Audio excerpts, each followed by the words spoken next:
आपका स्वागत है ट्रू क्राइम फाइल चैनल पर। इस वीडियो में नजर आ रही 19 साल की मनीषा, जो बाय नेचर एक शांत और शर्मीली लड़की थी, जिसकी दुनिया सिर्फ अपने घर परिवार तक ही सीमित थी। उसको अंदाजा नहीं था कि उसका अंजाम इतना दर्दनाक, इतना खौफनाक होगा, जिसे देख शायद शैतान भी हिल जाए। इस केस में आगे जो होने वाला है वह न सिर्फ ढेरों सवाल खड़े करता है, बल्कि ये दिखाता है कि कैसे इंसाफ के नाम पर दिन दहाड़े धूल झोंकी जा सकती है। और इसे समझने के लिए हम इस केस से जुड़े हर पहलू की बात करेंगे और वह सवाल उठाएंगे जिसे दबाने के लिए ये सिस्टम हर पॉसिबल कोशिश कर रहा है। इसलिए मेरी एक छोटी सी गुजारिश है कि इसे जितना हो सके सब तक जरूर पहुंचाएगा। ये केस है हरियाणा के भिवानी डिस्ट्रिक्ट में लोहारू के धानी लक्ष्मण गांव का, जहां 11 अगस्त 2025 को हर रोज की तरह मनीषा अपने घर से किड्स केयर बाल विद्यालय के लिए निकलती है, जहां वो एज ए टीचर काम करती थी। मनीषा को उम्मीद नहीं थी कि घर से निकले उसके ये कदम वापस कभी दहलीज तक नहीं पहुंच पाएंगे। उसी दिन दोपहर 1:58 पर मनीषा स्कूल से निकलकर पास के ही एक नर्सिंग कॉलेज में एडमिशन फॉर्म लेने के लिए गई थी और इस बारे में उसने अपने पिता को बता रखा था। ये फुटेज इकलौता डिजिटल एविडेंस है जिसमें मनीषा आखिरी बार देखी गई। दिन ढलने तक जब मनीषा घर नहीं पहुंची तो घर में मौजूद मनीषा के दादाजी को उसकी चिंता होने लगी। गुजरते वक्त के साथ दादाजी की चिंता बढ़ती जा रही थी और इसी चिंता में वह बस के ड्राइवर के पास पहुंचे जिस बस से मनीषा रोज स्कूल के लिए जाती थी। बस ड्राइवर ने दादाजी को बताया कि मनीषा को स्कूल के बाद कॉलेज में एडमिशन फॉर्म लेने जाना था, जिस वजह से उसे थोड़ा लेट हो गया होगा। बस ड्राइवर की यह बात सुन दादाजी के मन को थोड़ी शांति तो मिली, लेकिन जब शाम 4:30 बजे तक भी मनीषा घर नहीं लौटी तो वह मनीषा के पिता संजय सिंह को कॉल कर इन्फॉर्म करते हैं। देर शाम करीब 6:15 बजे संजय के पास मनीषा का कॉल आता है, लेकिन 10 सेकंड चली इस कॉल में उधर से उन्हें मनीषा की कोई आवाज़ नहीं आती और कॉल कट जाती है। उसके बाद मनीषा का फ़ोन स्विच्ड ऑफ आने लगता है। घर पर कॉल की तो पता चला मनीषा अभी तक घर नहीं लौटी थी। दिल में जब किसी अनहोनी का डर बढ़ने लगा तो बिना वक्त गवाए संजय तुरंत लोहारू से बस पकड़कर सिंघनी के आइडियल इंटरनेशनल कॉलेज पहुंचते हैं, जहां से मनीषा नर्सिंग का फॉर्म लेने के लिए गई थी। जब संजय कॉलेज के गार्ड से पूछते हैं कि क्या वहां कोई मनीषा नाम की लड़की आई है, तो वह इनकार कर देता है। रिसेप्शन पर भी संजय को यही जवाब मिलता है, लेकिन संजय ने जो बात नोटिस की वह ये थी कि उस रिसेप्शन पर मौजूद उन तीनों ने ही शराब पी हुई थी। संजय ने तुरंत 112 डायल कर पुलिस को इन्फॉर्म किया और जब दोबारा वह पुलिस वालों के साथ कॉलेज पहुंचे तो कॉलेज स्टाफ ने सीसीटीवी फुटेज दिखाने से मना कर दिया। संजय अपने चाचा के साथ लोहारू पुलिस स्टेशन पहुंचते हैं और पुलिस से रिपोर्ट दर्ज करने के लिए कहते हैं, लेकिन पुलिस उनकी कोई भी बात सुनने से इनकार कर देती है और यह कहकर बात टाल देती है कि मनीषा किसी के साथ भाग गई होगी या दोस्तों के साथ पिकनिक मनाने गई होगी और 1-2 दिन में वापस आ जाएगी। पुलिस से ही अपनी बेटी के लिए ऐसी बात सुन और उनका यूं ढीला ढाला रवैया देख उसके पिता संजय बेबस और निराश होकर घर लौट आते हैं। अगले दिन सुबह यानी 12 अगस्त को संजय दोबारा लोहारू पुलिस स्टेशन पहुंचते हैं, जहां सारा दिन बस बहानेबाजी करने के बाद फाइनली शाम 5:30 बजे एएसआई शकुंतला उनकी रिपोर्ट दर्ज करती है। इसके बाद जब एएसआई शकुंतला आइडियल कॉलेज जाकर सीसीटीवी फुटेजेस दिखाने के लिए कहती हैं तो उन्हें भी कॉलेज स्टाफ फुटेज दिखाने से इनकार कर यह बोल देता है कि पुलिस की मौजूदगी में ही वह उन्हें सीसीटीवी फुटेज दिखा सकते हैं। पुलिस न सिर्फ वहां से वापस लौट आती है बल्कि मनीषा के मोबाइल की लास्ट लोकेशन को ट्रेस करना तक जरूरी नहीं समझती। अगले दिन 13 अगस्त को संजय के पास एएसआई शकुंतला का कॉल आता है कि उन्हें आइडियल कॉलेज से करीबन 1 किलोमीटर दूर एक नहर के पास एक खेत में एक लड़की की डेड बॉडी मिली है, जिसकी शिनाख्त के लिए उन्हें वहां आना होगा। एएसआई की यह बात सुन संजय का दिल बैठ गया और वह बिना किसी देरी के बॉडी की शिनाख्त के लिए वहां पहुंच गए। बॉडी देखते ही संजय की मानो दुनिया पूरी तरह उजड़ गई थी। उनके सामने उनकी बेटी बेजान हालत में पड़ी हुई थी और बॉडी की कंडीशन ऐसी कि किसी का भी दिल सहम जाए।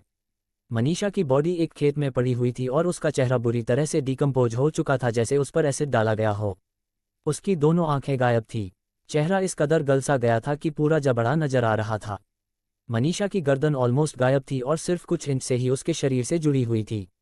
मनीषा की मौत की खबर पूरे गांव में आग की तरह फैल चुकी थी और जो भी मनीषा की बॉडी देख रहा था उन सभी के मन में यह सवाल था कि आखिर मनीषा की ऐसी हालत का जिम्मेदार कौन है? कौन है जो इस हैवानियत को अंजाम दे गया? जितने लोग मनीषा की मौत की खबर सुन रहे थे उन सभी में अब गुस्सा बढ़ने लगा था और बड़ी तादाद में उस जगह भीड़ भी इकट्ठा होने लगी थी जहां पुलिस को मनीषा की बॉडी मिली थी। गुस्साई भीड़ को देखते हुए पुलिस ने जल्दी जल्दी उस एरिया को सीज कर बॉडी को पोस्टमार्टम के लिए भिवानी के सिविल हॉस्पिटल भिजवा दिया। पुलिस के शुरुआती रवैया की वजह से यह गुस्सा और था, क्योंकि सभी का कहना था कि अगर पुलिस ने समय रहते एक्ट किया होता तो आज शायद मनीषा जिंदा होती। धरने पर बैठे सभी लोगों की जुबान पर बस एक ही नारा था कि उन्हें मनीषा के लिए इंसाफ चाहिए और वह तब तक नहीं रुकेंगे जब तक मनीषा के कातिलों को सजा नहीं मिल जाती। लेकिन मनीषा की पोस्टमार्टम रिपोर्ट में जो सामने आया उसके लिए ना ही मनीषा का परिवार और ना ही हरियाणा के लोग तैयार थे। इनफैक्ट उससे तो केस की तस्वीर ही बदल गई। जिसने भी बॉडी को देखा था, सबको इस बात पर यकीन था कि मनीषा के साथ रेप हुआ है और फिर उसका टॉर्चर कर मर्डर कर दिया गया है। लेकिन 14 अगस्त को भिवानी सिविल हॉस्पिटल से आई पोस्टमार्टम रिपोर्ट के अकॉर्डिंग डॉक्टर्स ने बताया कि मनीषा की किडनी और इंटेस्टाइन में ऑर्गेनोफॉस्फोरस, जो कि एक इंसेक्टिसाइड होता है, उसके ट्रेसेस मिले हैं। और रेप के एंगल को ये बताकर डिनाई कर दिया गया कि मनीषा की बॉडी या कपड़ों पर सीमन नहीं मिला है और ना ही उसकी बॉडी पर कोई स्ट्रगल के मार्क्स हैं। सो पोस्टमार्टम रिपोर्ट के बेसिस पर पुलिस इस नतीजे पर आ जाती है कि मनीषा का ना तो मर्डर हुआ है और ना ही रेप। इसके बाद मनीषा के परिवार के साथ पूरे राज्य की जनता का पुलिस और प्रशासन के खिलाफ गुस्सा फूटना तय था और हुआ भी वही। इसलिए केस में लीपापोती के लिए सरकार ने कुछ पुलिस वालों को ट्रांसफ़र किया और कुछ को सस्पेंड कर दिया। बात ज़्यादा ना फैले तो इंटरनेट को बैन कर दिया और घर वालों को शांत करने के खातिर सेकंड पोस्टमार्टम के लिए 16 अगस्त को रोहतक पीजीआई में बॉडी को पोस्टमार्टम के लिए भेज दिया। बट यहाँ की रिपोर्ट तो इससे भी ज़्यादा फ्लॉड निकली। PGI medical superintendent doctor Kundan Mittal ने बताया कि गले में जो कट के निशान है वह इरेगुलर है और आशंका है कि किसी जंगली जानवर ने इसे काटा हो। साथ ही वही सेम बातें दोहरा दी गई जिसमें सीमेन के ना मिलने से रेप का एंगल ना होना, चेहरे की बुरी कंडीशन के पीछे एसिड अटैक नहीं बल्कि जंगली जानवरों का हाथ होना जैसी बात कही गई। जब ये डिटेल्स घर वालों तक पहुंची तो उन्होंने मनीषा का अंतिम संस्कार करने से मना कर दिया और यह मांग की कि जब तक कातिल पकड़े नहीं जाएंगे वह अंतिम संस्कार नहीं करेंगे।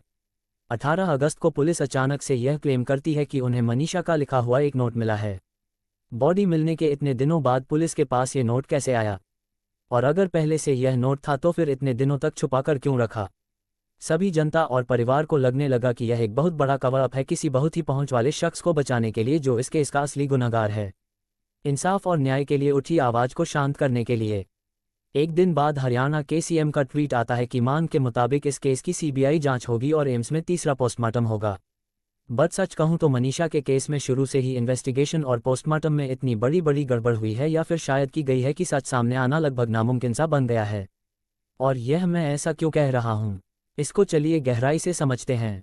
पुलिस ने एक्चुअली इन्वेस्टिगेशन के नाम पर कुछ नहीं किया, ना ही समय रहते सख्ती से कॉलेज की सीसीटीवी फुटेजेस निकलवाए और ना ही क्राइम सीन को सही से प्रिजर्व किया।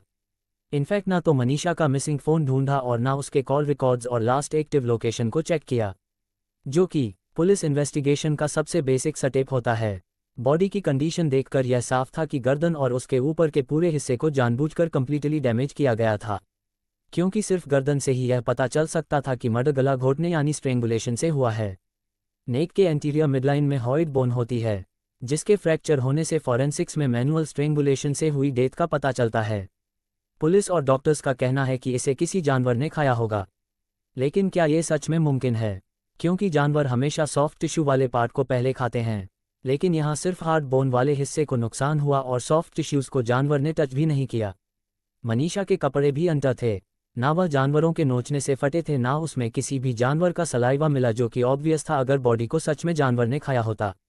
यानी ये थ्योरी तो सिर्फ सच को छुपाने के लिए बनाई गई लगती है। बॉडी में कोई भी ऑर्गन मिसिंग नहीं था और नेक से नीचे तक पूरी बॉडी इंटैक्ट थी। दोनों पोस्टमार्टम रिपोर्ट्स खुद में ही कंट्राडिक्टरी हैं। भिवानी सिविल हॉस्पिटल की पीएम रिपोर्ट में यह मेंशन है कि सलवार फटी हुई थी और नारा खुला हुआ था। Yellow colour salwar found torn and nara found open with struggle sign appreciated over salwar. यानी रिपोर्ट्स के अकॉर्डिंग स्ट्रगल के क्लियर साइन थे, मतलब मनीषा ने खुद को बचाने की कोशिश की थी। सरप्राइजिंगली मनीषा के दोनों घुटनों पर गहरी चोट थी, पर सलवार उस जगह से एकदम साफ थी। अगर चोट के वक्त मनीषा की बॉडी पर सलवार होती तो वह भी उस जगह से घिसी या फटी होती। यानी सलवार या तो डेथ के बाद पहनाई गई या फिर डेथ से पहले उतारी गई। दो it's circumstantial but still an important angle.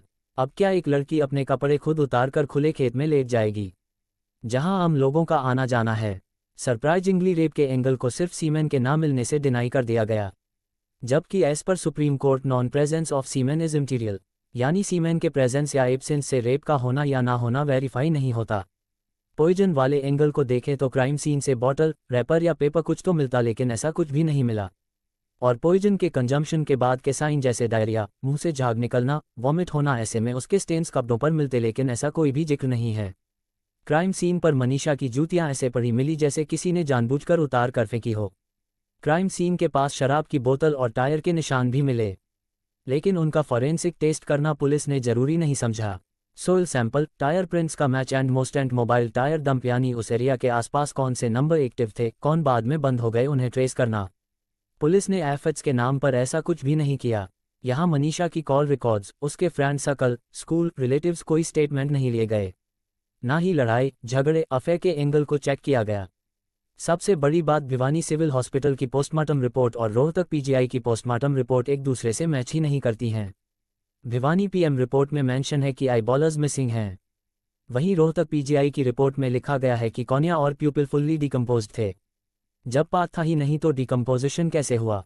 अब बात करें विसरा की, तो भिवानी हॉस्पिटल ने विसरा के लिए सिर्फ हाफ किडनी और स्प्लीन के पार्ट्स भेजे थे। लेकिन बॉडी जब रोहतक पीजीआई गई तो वहां उन्होंने ऑर्गन्स जैसे kidney, spleen, uterus, in fact ovaries तक को कंप्लीटली एब्सेंट बता दिया। अरे जब सिर्फ हाफ किडनी और स्प्लीन के पार्ट्स ही भेजे गए तो फिर कंप्लीट ऑर्गन को ही एब्सेंट कैसे बता दिया गया। इतना ही नहीं, रोहतक पीजीआई ने अपनी रिपोर्ट में कहा कि बॉडी में मिट्टी लगी हुई थी, जबकि भिवानी हॉस्पिटल से पीजीआई के पास प्लास्टिक में रैप फुल्ली वाश्ड बिना कपड़ों के बॉडी भेजी गई थी, क्योंकि एक बार बॉडी का पोस्टमार्टम हो जाने के बाद उसे वॉश कर दिया जाता है। ऐसे में रोहतक पीजीआई को बॉडी में मिट्टी और बालों पर घास पत्तियां कैसे मिली। इन सभी पॉइंट से यह साफ होता है कि या तो रोहतक पीजीआई की रिपोर्ट को जानबूझकर ऐसा बनाया गया या फिर जल्दबाजी में ओवरसाइट में गलत रिपोर्ट बन गई। कहीं ऐसा तो नहीं कि जब लोगों ने हंगामा शुरू किया तो ड्रामे के लिए सिर्फ नाम के खातिर एक और पोस्टमार्टम करवा दिया गया ताकि सबको ये दिखा सके कि उनकी मांग पर निष्पक्ष जांच हो रही है। मोस्ट शॉकिंग थिंग इज कि अगर साइंटिफिक एंगल से देखें तो पोस्टमार्टम रिपोर्ट में मेंशन डेथ का टाइम भी डाउटफुल है। साइंटिफिकली डेथ होने के बाद आसपास की एरिया में मौजूद मक्खियां डेथ से 2-3 घंटे में डेड बॉडी पर अंडे दे देती हैं, जो पोस्टमार्टम रिपोर्ट के अकॉर्डिंग मनीषा की बॉडी पर मिले भी। लेकिन जब डेथ को 24 घंटे से ज़्यादा हो जाते हैं तो बॉडी में मैगेट्स पड़ जाते हैं। यहाँ पोस्टमार्टम के वक्त मनीषा की बॉडी पर मैगेट्स नहीं मिले, मतलब मनीषा का पहला पोस्टमार्टम उसकी डेथ से 24 घंटे के अंदर हुआ था। बट रिपोर्ट के अकॉर्डिंग मनीषा की मौत 2-3 दिन पहले हो गई थी। जहां बारिश के इस मौसम में डिकम्पोजिशन फास्ट होता है, ऐसे में अगर डेथ को 2-3 दिन हो गए होते तो बॉडी में मैगेट्स जरूर मिलते। यानी यह पॉइंट तो डायरेक्टली रिपोर्ट में मेंशन डेथ की टाइमिंग को कंट्राडिक्ट करता है। इससे ये भी जाहिर होता है कि मनीषा की डेथ और फर्स्ट पोस्टमार्टम के बीच 24 घंटे से कम का समय होगा। पहला पोस्टमार्टम 14 अगस्त की शाम 7 बजे हुआ, यानी डेथ 13 अगस्त की शाम 7 बजे के बाद ही हुई होगी। दो यह एक प्रिजम्पशन है, लेकिन साइंटिफिक अप्रोच से इस एंगल को इग्नोर नहीं किया जा सकता। इस केस में जितने भी रीजन दिए गए हैं वह सभी बेहद खोखले से लगते हैं, जिसमें सबसे पहले आता है वो नोट जो पुलिस को मनीषा की बॉडी मिलने के कई दिन बाद मिला, और इससे भी बड़ी बात उस नोट की हैंडराइटिंग। जो नोट दिखाया जा रहा है उसमें हर वर्ड अलग अलग लिखा हुआ है, मानो लिखने वाले ने बड़े आराम से लिखा है, जबकि इस तरह के नोट लिखने वाले की मनोदशा इतनी एजिटेटेड होती है कि ऐसे में हैंडराइटिंग का फ्लो थोड़ा डिस्टोर्टेड होता है, ना कि इतना कंपोज्ड। नोट में ना तो मनीषा ने इस तरह के किसी कदम और ना ही ऐसी किसी इंटेंशन का जिक्र किया है जैसा पुलिस बता रही है।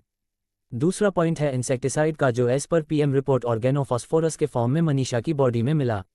बट कुछ एक्सपर्ट्स का मानना है कि अपने देश के खेतों में ऐसे पेस्टिसाइड्स का यूज़ किया जाता है जिसमें ऑर्गेनोफॉस्फोरस होता है, जिसके चलते इसके रेजिड्यूज ग्राउंड वाटर को कंटेमिनेट कर देते हैं। ऐसे में अगर कोई खेतों में लगे ट्यूबवेल का पानी पीकर ब्लड टेस्ट करवाए तो उसके में भी ऑर्गेनोफॉस्फोरस के ट्रेसेस मिल जाएंगे। बट पुलिस के अकॉर्डिंग मनीषा ने इसे खुद जाकर दुकान से खरीदा। पुलिस ने इस पॉइंट को साबित करने के लिए बिल और रजिस्टर की एंट्री तक शो कर दी, जहां लोग जनरली दुकान से सामान खरीदने के बाद भी बिल नहीं मांगते। वहां एक लड़की जो जिंदगी से इतना दुखी है, पॉइजन खरीदने के बाद दुकान से बिल मांगती है और शॉप के रजिस्टर में एंट्री भी करती है, जहां आज रेप और मर्डर के एंगल को डिनाई किया जा रहा है। वहां इसी केस की शुरुआत में खुद पुलिस ने अपनी इंक्वेस्ट रिपोर्ट में लिखा था कि गलत काम करके गला रेत कर हत्या। मतलब पहले दिन पुलिस ने खुद मर्डर का एंगल माना और फिर आगे जाकर पूरा नैरेटिव ही बदल गया।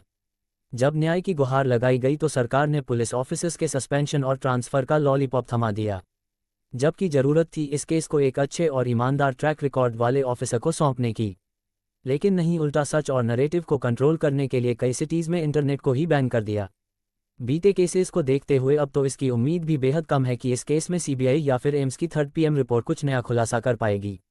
ये पूरा केस क्या दिखाता है?